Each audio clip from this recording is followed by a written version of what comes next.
सर्वज्ञ श्री चक्रधर स्वामी की। नाश्ता झाला आहे ना, चहा झाला, झोपी झाल्या, तरी जय आवाज कावर कमी। सर्वज्ञ श्री चक्रधर स्वामी की। बघा बरं,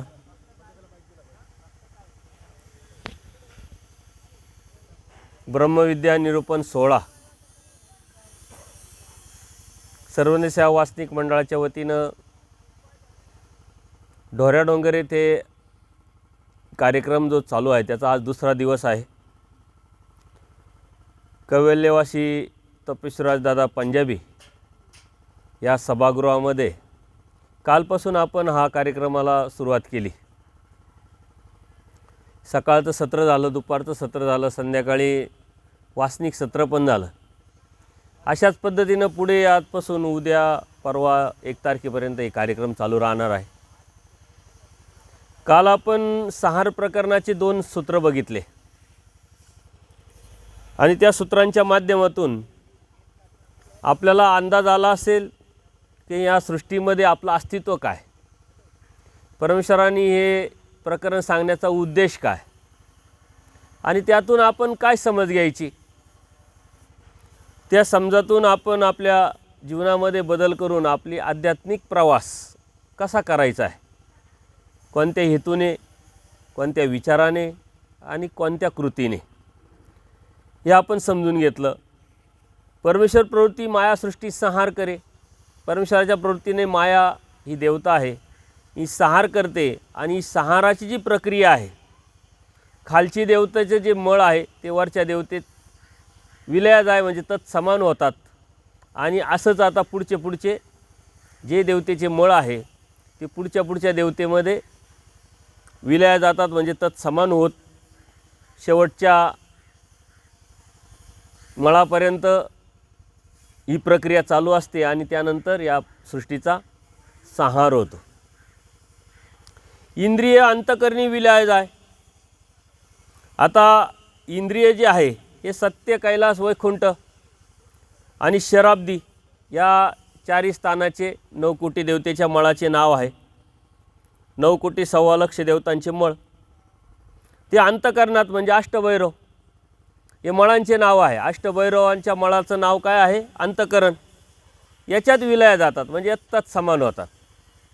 काल आपण बघितलं विखो इंद्रिय विलया जाय म्हणजे 4 स्थानाचे कैलास वैकुंठाच्या ठिकाणी विलया झाली। आता हे कैलास वैकुंठाचे अष्टभैरवात विलया होतात म्हणजे तत्समान होतात।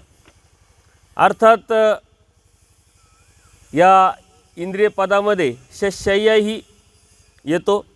याचं कारण काय का त्यांची शय्याची आणि ह्या कैलास वैकुंठाची जी प्रतीती आहे ती प्रतीती सारखीच आहे। ती प्रतीती कोणाची? देवतेचे प्रतीतीचे देवतेमध्ये जे जीव असतात, सुख फळाला गेलेले फळीये, त्यांची प्रतीती सारखीच असते।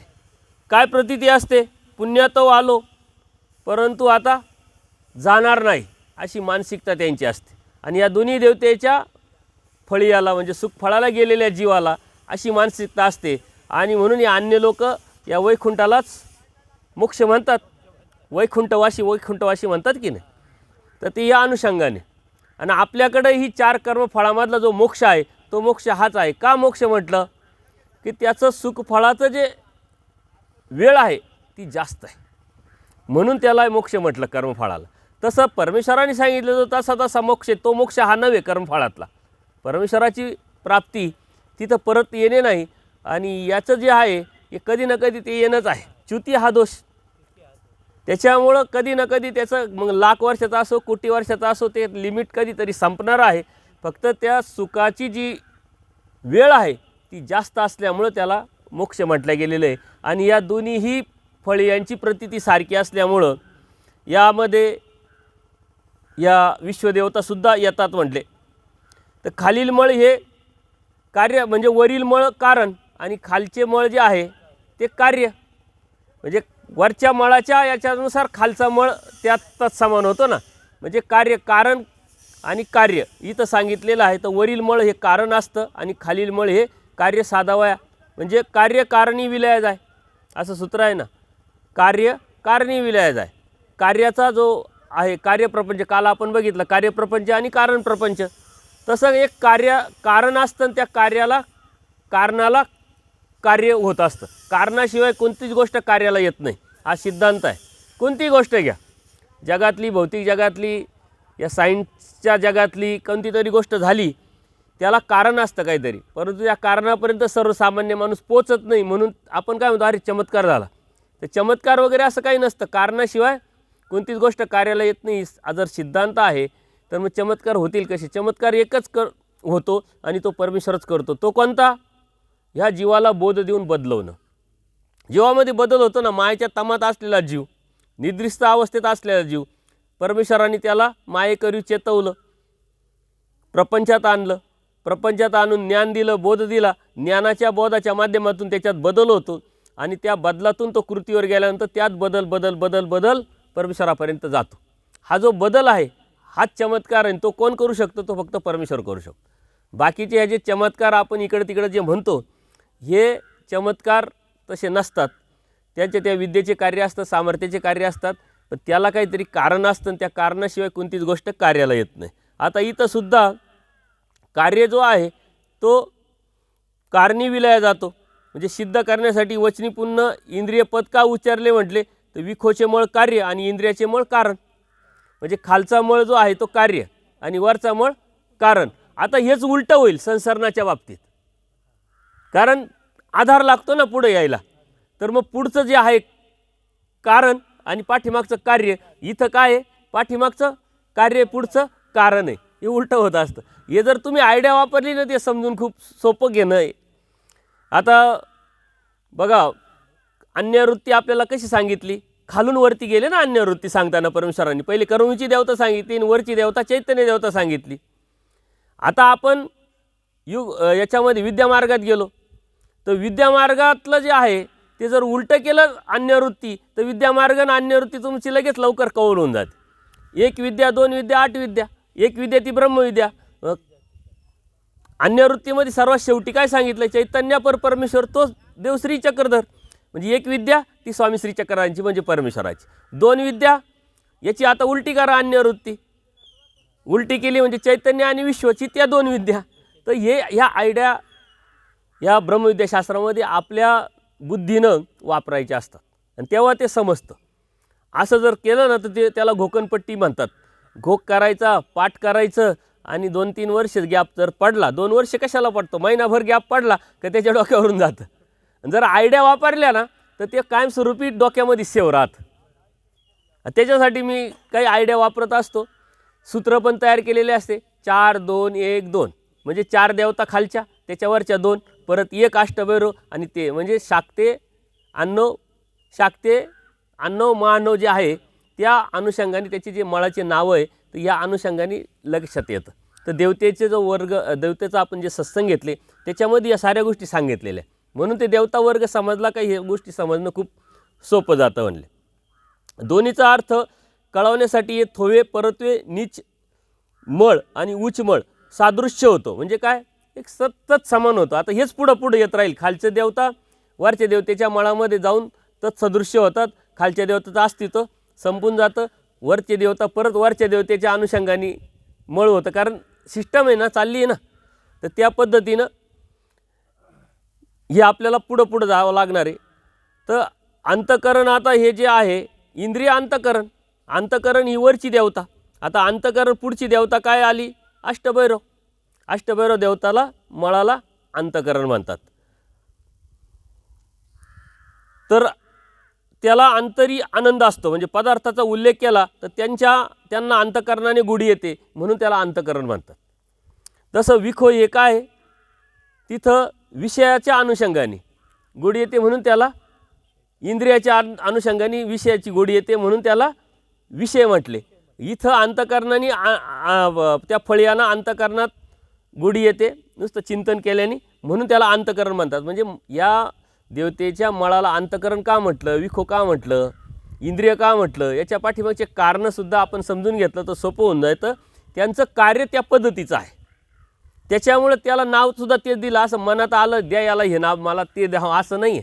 परमेश्वरांनी नाव देण्याच्या पाठीमागचे त्याच्या पाठीमागचा हेतू हे आपण जर समजून घेतलं तर त्याची नावंसुद्धा आपल्याला लक्षात येतील. म्हटले इंद्रियाद्वारे त्यांना सुख येत नाही, कोणाला? यांना, म्हणून अंतःकरणाद्वारे सुख येतं म्हणून अंतःकरण म्हटले. इंद्रियाद्वारे सुख येत नाही तर विलय म्हणजे अभाव, विलय होतो म्हणजे अभाव होतो, त्याचं अस्तित्व संपतं. अशा पद्धतीनं इंद्रिय अंतःकरणी विलय जाय म्हणजे इंद्रिय सत्य कैलास वैकुंठ शिराब्दीचे जे चौस्थानीचे ते अंतःकरणात म्हणजे अष्टभैरवाच्या मळाच्या समान होतात म्हणजे विलया जातात. आता खालून आपण वरती आलो आहे अष्टभैरवापर्यंत, इथपर्यंत तर आपला सार झाला. पुढचं अंतःकरणी देह विलया जाय. आता देह आणि विदेह इथं येणार आहे, ते मळाचेच नाव आहे विश्वाचे आणि चैतन्याचे. तर अंतःकरण देह विलया जाय. अंतःकरण कोणाच्या मळाचं नाव आहे? आत्ता सांगितलं मी तुम्हाला, अष्टभैरव. आता या अष्टभैरव देवता जे आहे, भैरवाचे मळ जे आहे ते विश्वमळाच्या ठाई विलया जातात. विश्वमळ हा पुढचा आहे देह. आता त्याला देह का म्हटले हे पुढं येणार आहे. तर त्या अवघ्या लिंगदेहाला आद कारण म्हणून विश्वमळाला देह म्हटले. देह कशाला म्हटले जातं? आपण सर्वसामान्य कशाला म्हणतो? शरीराला, आपल्या देहाला म्हणतो ना. या प्रकृतीला, आपल्या शरीराला देह म्हटलं जातं. तर ह्या लिंगदेहाला आद कारण काय आहे? विश्वदेवता, म्हणून देह म्हटलं. देह म्हणण्याचं कारण काय? त्या मळाचं नाव देह का ठेवलं? तर त्या विश्वदेवता जी आहे त्याला कारण असल्यामुळं त्याला, त्या मळाला देह म्हटल्या गेलेले, विश्वमळाला देह म्हटल्या गेलेले.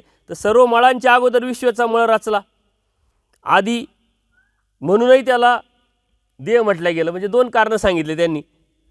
प्रपंच, प्रपंचाशी कारण आद आहे, एक प्रपंचाशी कारण सर्वात अगोदर हे आहे म्हणून मग त्याला देह म्हटलं गेलं. असे दोन कारणं त्यांनी सांगितले का ह्या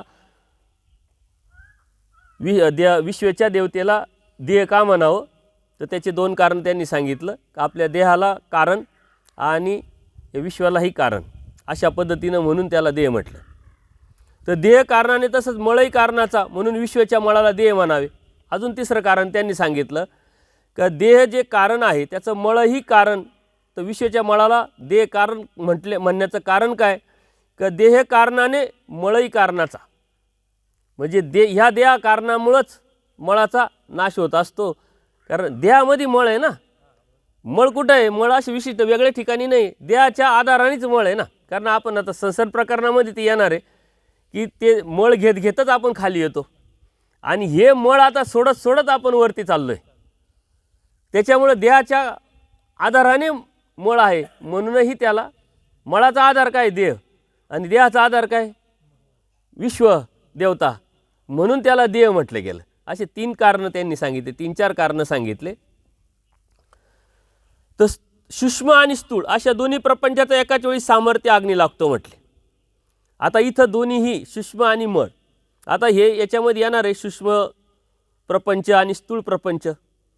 तर सूक्ष्म प्रपंच कशाला म्हटलं? जोपर्यंत मळ आपण घेतलेलं नाही त्याला सूक्ष्म प्रपंच म्हणतात, आणि पुढं घेतलं का मग त्याला स्थूळ प्रपंच म्हणतात. मळ घ्यायला सुरुवात केली का स्थूळ प्रपंचामध्ये येतो आपण. सूक्ष्म प्रपंच मळ घेत नाही. मायेच्या तमातात असताना आपण माया चेतवते, फक्त उठवते, पण अजून मळ त्यांनी दिलेला नसतो. तोपर्यंत सूक्ष्म प्रपंच, सूक्ष्म मळ म्हणजे त्यांनी सूक्ष्म प्रपंच तयार केला, म्हणजे काय? त्याला उठवलं, चेतवलं, आणि नंतर मळ घ्यायला सुरुवात केली का मग स्थूळ प्रपंच. आता ते सूक्ष्म प्रपंच स्थूळ प्रपंच समजणं खूप अवघड नाही. मळ घ्यायच्या अगोदरचा सूक्ष्म प्रपंच, सूक्ष्म देह, स्थूळ प्रपंच आणि स्थूळ प्रपंच, स्थूळ देह आणि स्थूळ प्रपंच, एवढं लक्षात ठेवलं तरी लक्षात येईल. तर हे जे आहे सामर्थ्याचं कार्य आहे आणि एकाच वेळेस या दोन्हीलाही अग्नी लागतो, म्हणजे काय? तर समान होतं, त्याचं अस्तित्व संपून जातं, ते त्यातून निघून आपल्या आपल्या मूळ जे अव्यक्त स्वरूपाला जातात. त्याच्यासाठी त्यांनी काय केलं? एक प्रमाण दिलं. यथा डोंगरी वनवा म्हटले. ज्याप्रमाणे एखाद्या डोंगराला वनवा लागला म्हणजे जाळ लागला, अग्नी लागली, तर त्यावेळेस काय होतं? म्हणजे सानी लाकडे आधी जळतात आणि मोठी लाकडे थोडे लेट जळतात. त्याप्रमाणे साधा मळ अगोदर नाचतो आणि नंतर थोर मळ लागतो. तर साधा मळ कोणता आला इथं? आता सूक्ष्म, नंतर स्थूळ. त्याच्यामुळे या अगोदर नाचतात, नंतर हे स्थूळ नाचतात. तर जे लाकडं कोरडे असतात ते पटकन जळतात, थोडेसे ओले किंवा मोठे असतात ते थोडेसे लेट जळतात. तर हे सामर्थ्याचं जरी कार्य असलं तर सूक्ष्म आणि स्थूळाचे कशा पद्धतीनं प्रपंचाचा सार होतो ते सुद्धा त्यांनी एवढं सूक्ष्म सांगितलेलं आहे. देहे विदे विलया जाय. आता देह हे कोणाच्या मळाचं नाव आहे? आपण आत्ताच बघितलं विश्वचं. आणि विदेही विलया जाय, विदे हे कोणाच्या मळाचं नाव आलं? आता विश्वच्या नंतरची देवता कोणती राहिली? एकच राहिली. ती कोणती? चैतन्य. तर त्या तिच्या मळाचं नाव आहे विदे. देहे विदेह विलया जाय म्हणजे खालची देवता विश्वचा जो मळ आहे. विदेह म्हणजे मायेच्या आद्य मळाच्या ठाई विलया जातो. तर विदेह असे भूताला पण म्हणतात म्हटले. म्हणजे कोणत्या भूताला? आता आपण जे म्हणतो भूत, तस ते भूत नव्हे. आता हे प्रपंचाचं भूत येईल इथं, ते पुढं येईल. आता जे अष्टदा प्रकृती एकत्र आली का त्याला भूत म्हटलं गेलं, तर त्याला विदेहाला भूत पण म्हणतात. आता बरेचसे शब्द आहे आपले सारखे आलेले राहतात, परंतु ते अर्थ तो प्रकरणवश, देवाने सांगितलं अर्थ तो प्रकरणवश. तर त्या ठिकाणी त्या प्रकरणानुसार त्याला कर्माला कर्मही म्हणतात, कर्माला मळही म्हणतात. मग मळ कोणत्या ठिकाणी, कर्माला कर्म कोणत्या ठिकाणी, ते प्रकरणवश येतो. तसं इथं सुद्धा ते प्रकरणवश तो आपण घ्यायचं आहे. फक्त आपल्याला माहिती म्हणून त्यांनी सांगितलं की विदेह भूताला पण म्हणतात म्हणले. तर विश्वेचा मळ विदेह म्हणजे भूताच्या ठाई, म्हणजे मायेच्या. विलया जाय म्हणजे भूते मोकळी होतात, म्हणजे वेगळे होतात. हे जे अष्टदा प्रकृतीचे जे भूत आहे, त्या अष्टदा प्रकृतीला भूत म्हटले गेलेले. कोणतं? आप, भूमी, वायू, आकाश, तेज, रस, तमस, ते अष्टदा प्रकृतीचं प्रपंचाचं त्यालाही भूत म्हटलं गेलं. नाही, सारे अष्टदा भूत एकत्र येतात, त्याला जूट तयार होतात आणि तोच पुढं जाऊन प्रपंच तयार होतो एकत्रीकरणातून. तर त्याला ते भूत. आता इथं काय झालं की सारे मोकळे झाले, वेगवेगळे झाले. इथं एकत्र होते ना, आता त्याच्यातून ते जे आधार आहे देवतेचा तो निघून गेल्यानंतर सारे भूत वेगवेगळे झाले. म्हणजे आता जे देह ते विदेहाला विलया गेलं. विदेह म्हणजे माया, मायेचा मळ, त्याला विदेह म्हटलं गेलेलं आहे. आणि तियेचा मळ म्हणजे आद्यमळ, मायेला आद्यमळ. तो आद्यमळ सुद्धा चिकटला जातो ना. कुठं चिकटला जातो? सर्वात अगोदर जीवाला कोणता मळ लागतो? हाच आद्यमळ लागतो. आणि तो आद्यमळ लागला म्हणजे तो मळ चैतन्य म मायसे म्हण असं म्हणताच तो मळ लागला, म्हणून त्याला आद्यमळ म्हटलं गेलं. जसं देवतेचे मळ ते जीवानी घेतले, तसं मायेने त्याला म्हणायला लावलं आणि घ्यायला लावलं. आणि ह्याच कारणाने पुढचा मळ तो घेत राहिला. कारण हे झालं आद्यमळ कारण आहे ना. आणि पुढे जाऊन आता येणार आहे की जे त्यांनी जोडलं ते तो नासवणार, त्यांनी जे जोडलं नाही तो कसा नासवणार. तर हा आद्यमळ त्यांनी जोडलेला नसतो जीवाने. म्हणून मायेने आपल्याला सामर्थ्य दिलेलं, आपल्याकडे काहीच नाही जीवाकडे तसं पाहायला गेलं. आता मायेने सामर्थ्य दिलं, पुढे येणार आहे तर मायेने सामर्थ्य दिलं, त्या आधाराने पुढचे मळ हा रचित गेला, घेत गेला आणि त्या पद्धतीनं तो या प्रपंचात आलेला आहे. ती मायेच्या आद्यमळाला विधेय असे सुद्धा म्हणावे. विधेय हे पण म्हणतात आणि आद्य पण म्हणतात, म्हणजे दोन नावं आहेत. विखो इंद्रिय विलया जाय, विखोचे मळ उठले आणि इंद्रियाच्या स्वरूपामध्ये गेले, असं आहे का म्हटले. मग आता तो विषय काल मी क्लिअर केला होता का? असं नाही आहे. खालची देवता वरच्या मळामध्ये गेली, तर त्यांनी परत स्पष्टीकरण केलेलं आहे. तर विलया जाय याचा अर्थ काय? खालची मळ उठला आणि वरच्या देवतेच्या मळामध्ये समाविष्ट झाला, असं आहे का म्हटले. तर स्वरूपामध्ये गेले, असं आहे का म्हटले. असं नाही म्हटले. मळ उठून उच्च मळ जातात असा अर्थ म्हणावा काय म्हटले त्याचा. तर असा अर्थ नाही म्हटले. तो अर्थ काय घ्यायचा नाही. नीच स्थानीचे मळ उठले आणि उच्च स्थानीच्या स्वरूपामध्ये गेले असं न, म्हणजे असा अर्थ काही त्याचा घेता येणार नाही म्हटले. असं म्हणता पण येणार नाही. मग असं का म्हटलं म्हटले. विखो विलया जाय, विलया जाय म्हणजे खालची देवता वरच्या देवते, खालची देवता वर, असं म्हणण्याचं कारण काय म्हटले. तर उच्चादिक्रम असा अर्थ नव्हे, तर उच्चार क्रम असाच आहे म्हटले. उच्चार तसा आहे जसं आपण म्हणतो ना, जा 2-4 जण, याचा अर्थ काय? 2 आणि 4 6 झाली. मग 2-4 जणांनी 6 जणांनी जायचं का नाही? 2-4 जण हे बोलणी भाषा झाली ना. 2-4 याचा अर्थ एकाच्या ऐवजी 2 जा, 3 जा, 4 जा, थोडे जास्त जा. किंवा काय आणायचं? एवढं आणा. किती आणा? 5-10, नाही तर 5-50 आपण म्हणतो. मग 5 आणि 50 मग 55 होता. मग 55 आणायचे का नाही? ती बोलीभाषा आहे. तशी इथं सुद्धा ही बोलीभाषा आहे. या जीवाला समजावं. विलया जा याचा अर्थ त्याच्यात तो अर्थ घ्यायचा नाही म्हटले. उच्चारासारखा अर्थ तसा निघत नाही, त्याच्यामुळं आपण तो घ्यायचा नाही. फक्त कवन्याय घेतलेला, म्हणजे जळीनाला याचा तो त्याचं अस्तित्वच संपलं, तर तत्समान झालं, म्हणजे अस्तित्व संपलं या अर्थाने ते घ्यायचं आहे म्हटले. तर त्याच्यासाठी ते प्रमाण देतात. यथा वृक्ष जळीनाला परिबुडा सगट.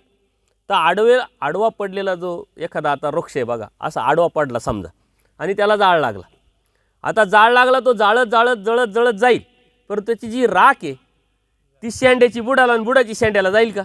जिथं जाळाला तिथंच पडल ना, ती तिथंच पडल, त्याचं तिथंच असते. तसं हे सुद्धा विलया जा याचा अर्थ असं नाही घ्यायचं म्हटले तिथंच ते संपला, तिथंच ते पडला, म्हणजे त्याच्याच अव्यक्त स्वरूपात तो मळ विलया गेलेला आहे, संपलेला आहे, ते समान झालं, म्हणजे सारे सारखे झाले. आता सारे अव्यक्तात गेल्यानंतर त्याचं काही राहिलं नाही ना, असते सर्व सारखे झाले. या अर्थाने प्रपंचाचा सार होत असतो. हे कुठं उठले आणि दुसरीकडे गेले आणि याच्यात त्याच्यात गेले असा विषय नाही आहे. तर ते त्या त्या ठिकाणी त्याच्यासाठी त्यांनी प्रमाण दिलेले, शेंड्याची आणि बुडाची जी बी राख आहे ती त्या त्या ठिकाणी जाते. याचा अर्थ काय, आदिमाळे सकळ मळांचा जे सामर्थ्य जो अग्नी आहे एकाच वेळी जरी लागला तर पत्रछेदनी म्हणजे सकळ मळ आपल्या जागेच्या ठिकाणीच त्याच ठिकाणी आधी पश्चात आपल्या आपल्या ठिकाणी ते नाचतात म्हणले. अशा पद्धतीनं पुढं पुढं आता विधेय ते नित्य. विधेय कोणत्या मळाला म्हटलं? मग आता चैतन्य देवतेच्या मळाला विधेय म्हटलं ना, तर विधेय ते नित्य असं सूत्र आलं ना. तर नित्य म्हणजे ते नासत नाही का म्हटले, मग संपत नाही का? तसं नाही आहे म्हटले. विधेय म्हणजे मायेचा आद्य मळ, तो नित्य म्हणजे मागीला परसे काळ लागे त्याला, तो काळ लागतो त्याला. चैतन्याचं अनंत ब्रह्मांडाला व्यापून असलेली ती देवता, तिचा मळ तेवढा स्ट्रॉंग, त्याच्यामुळे त्याला वेळ लागतो आणि तो वेळ लागल्यामुळं नित्य म्हटलं. याचा अर्थ तो नित्य आहे असं होत नाही. पण जसं मोक्ष, का बरं मोक्ष देवतेच्या प्राप्तीला बी म्हटलं तर त्याला वेळ लागतो, सुखाचा काळ जास्त म्हणून मोक्ष. तसंच इथं सुद्धा तोच अर्थ लागतो का त्या मळाला नासायला वेळ लागतो म्हणून ते नित्य म्हटलं. याचा अर्थ नासत नाही असं होत नाही. विश्वमळापेक्षा आद्यमळ नासण्याला काही काळ थोडा जास्त लागतो. या अर्थी नित्य म्हणजे वाचूनी तयाचाही नाश होतो, त्याचासुद्धा नाश होतो. कारण सार म्हटल्यानंतर जर याचा जर नाश नाही झाला तर सार होणार कसा? सार म्हणजे सर्व काहीच नसणे, सृष्टीच नसणे. बरं मायेचा जर मळ राहिला तर मग सृष्टी आहे, त्यालाही नाश होतो. फक्त त्याला नित्य म्हणण्याचं कारण का विश्वमळापेक्षा त्याला जास्त वेळ लागतो. हे जसं फटफट फटफट होतं आपण पापणी लावल्यासारखं, परंतु त्याला थोडासा वेळ लागतो म्हणून त्याला नित्य म्हटले. नित्य म्हणजे मागील अपरशी या काळ लागे. नित्य या शब्दाचा अर्थ मागील जे बी मळ आहे देवतेचे त्यांना जो वेळ लागला त्याच्यापेक्षा कितीतरी जास्त पट याला वेळ लागतो म्हणून नित्य म्हटलं. याचा अर्थ तो कायमचा आहे. नित्य शब्दाचा अर्थ आपण काय म्हणतो की कायमचा आहे, आता संपुष्टातच येणार नाही, तसा अर्थ इथं घ्यायचा नाही. यथा ओले काष्ट आणि यथा शुष्कवत, त्याचं प्रमाण त्यांनी काय झालं, ओले लाकडं जे आहे ते थोडे जास्त वेळ लागतो ना जाळायला, लाकडंच आहे, परंतु जाळ्यात जर टाकले तर कोरडे जे शुष्क लाकडं आहे ते पटकन जाळतं आणि ओले त्याला वेळ लागतं, थोडासा वेळ लागतो. तर या अनुषंगाने त्यांचं प्रमाण त्यांनी दिलं की ज्याप्रमाणे ओले लाकूड जाळण्यासाठी काही काळ लागतो त्याप्रमाणे आद्यमळ नासण्याला थोडासा काळ लागतो. या अर्थाने तो जो मळ आहे चैतन्याचा त्याला वेळ लागतो. विश्वदेवतेपेक्षा यक्षिणीपर्यंतचे जे मळ आहे हे शुष्कवत आहे. कर्मभूमीच्या देवतेपासूनचे जे बी मळ आहे विश्वदेवतेपासून तर खालील देवते यक्षिणीपर्यंत ते शुष्कवत आहे असं समजा. शुष्कवत म्हणजे कोरडे, ते पटकन जळून जातील. परंतु मायेचा जो मळ आहे तो मात्र ओला आहे, ओल्या लाकडासारखा आहे, त्याप्रमाणे त्याला जाळायला वेळ लागतं. तसंच विश्वादी मळ नासण्याला वेळ लागत नाही, पण याला थोडा वेळ लागतो म्हणून नित्य हा शब्द आलेला आहे. थोडं स्पीडली होतं आहे का? असं काही नाही ना, समजतं आहे ना? समजून घ्या, कारण आता बसून समजून घेण्याचा विषय मी सांगितलं आणि तुम्हाला कळेल असा विषय नाही आहे. गुरुजनांकडून कधीतरी ऐकलेलं राहतं ना तर त्यावेळेस शब्द पकडता येत नाही. मग नंतर आपण काय करतो, ग्रहपाठ करतो ना, आपल्या शाळेमध्ये शिक्षक शिकवतात मग लगेच त्याला समजतं का त्या विद्यार्थ्याला? नाही, घरी जाऊन त्यांनी बैठकीत बसायचं, सरांनी काय सांगितलं, कसं सांगितलं, असं आहे का, मग त्याचं चिंतन करावं लागतं. म्हणजे याला म्हणतात ग्रहपाठ. तुम्ही जेव्हा जाल किंवा एकांतात बसाल आणि हे सारं परत घ्याल तेव्हा मग सांगितलेलं थोडं थोडं लक्षात येईल, चिंतन कराल आणि त्यात प्रगल्भता बी तुमच्या बुद्धीनं स्वतःची जर वापरली तर त्यातून आपल्याला ते लक्षात येतं. असं सांगितल्याने एखाद्याची राहती बुद्धी जास्त, ती पटकन पकडू शकतात. पण दुसऱ्याला तुम्हाला बैठकीत स्वतः बसून ही जे ब्रह्मविद्याशास्त्र आहे हे सांगितल्याने कळण्यापेक्षा आपण स्वतः बसून समजून घ्या, त्यांनी जास्त कळतं. गुरुचं एकदा सांगून मोकळे होतात, घोग देतात, हे असं असं आहे, पाठांतर कर, आणि दुसऱ्या दिवशी आलं पाठ करून पुढचं सांगत राहतात. ते पुढं पुढं चालत राहतात. परंतु त्या विद्यार्थ्याला घरी जाऊन मग परत ग्रहपाठ जर त्यांनी केला, समजून घेतलं, लक्षात घेतलं, चिंतन केलं, त्याचं टिपण केलं, काय काय नियम, आता हे तुम्हाला टिपण करावं लागणार. कोणत्या देवतेला, कोणत्या देवतेचे मळ, गट किती, त्या गटामध्ये कोणते कोणते देवता येतात, थोवे किती, त्यांच्या संख्या किती, त्यांची स्वरूप मर्यादा किती, ती किती पटीनं वाढते, पंचप्रकार किती कोणते, ते किती पटीनं, हे तुम्ही टिपण करावं लागेल. त्याला टिपण केलं ते कायमस्वरूपी तुमच्या